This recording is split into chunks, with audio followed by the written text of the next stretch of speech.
5 বিঘা জমিতে কৃষিকাজ করে চলে কেরামত মিয়ার সংসার। একদিন পরপর 5 থেকে 7 লিটার ডিজেলের প্রয়োজন হলেও দীর্ঘদিন ধরে তা পাচ্ছেন না চাহিদা মতো, ফলে ব্যাঘাত ঘটছে চাষাবাদে। এমন পরিস্থিতিতে লিটার প্রতি ডিজেলের দাম 15 টাকা বাড়ানোয় বাড়তি দুশ্চিন্তায় পড়েছেন তিনি। ফলে আশঙ্কা রয়েছে ফসল বিক্রি করে খরচ ওঠানো নিয়ে। তেল মেশিন চালাই লাভ হইব না বাবা, খরচ হয়ে গেল টাকা।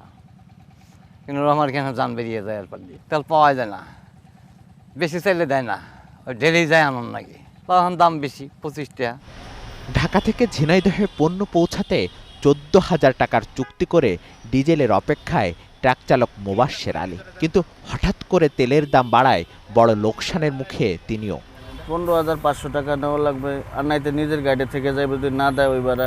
15 টাকা করে বেড়ে গেল পার লিটারে, এতে আমাদের ভাড়া 10 টাকা বাড়বেও না কমবেও না। পণ্য উৎপাদন থেকে সরবরাহ, এমনকি শিল্প কারখানার উৎপাদনেও ব্যবহৃত হয় ডিজেল। ফলে দাম বাড়ানোর কারণে তার বহুমুখী প্রভাব পড়বে সবখানে।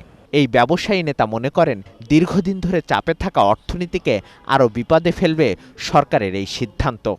শিল্পে আমরা ডিজেল দিয়ে জেনারেটর চালাই, পরিবহন করি, এবং তাছাড়াও আমাদের কিছু কিছু ক্ষেত্রে ডিজেল লাগে, গ্যাস এবং ইলেকট্রিসিটি বাদে।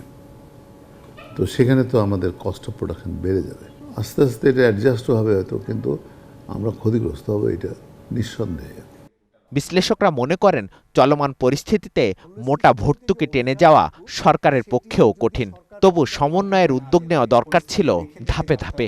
এই উদ্যোগগুলোর মাধ্যমে জ্বালানির প্রাপ্যতা বৃদ্ধির কোনো সুযোগ নেই, বরঞ্চ সরকারের ব্যয়ের, আর্থিক ব্যয়ের যে চাপটি পড়ছে, সেই চাপটুকু কিছুটা সরকার এর মাধ্যমে হয়তো হ্রাস করতে পারেন। ডিজেলের মূল্য বৃদ্ধি এবং পেট্রোল অকটেন মিলে মূল্যস্ফীতিজনিত প্রতিক্রিয়াটি যথেষ্টই বড় হবে বলে আমাদের কাছে আশঙ্কা রয়েছে। সরকার পর্যাপ্তভাবে এটিকে মনিটর না করেন বাজারে মূল্য সমন্বয়ের বিষয়টি, তাহলে যতটুকু যা বাড়ার কথা তার থেকেও হয়তো মূল্যস্ফীতি প্রতিক্রিয়াটি জনভোগান্তিতে আরও বেশি হতে পারে।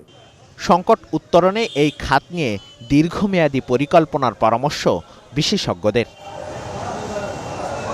মিসবাহ হাসান, ৭১, ঢাকা।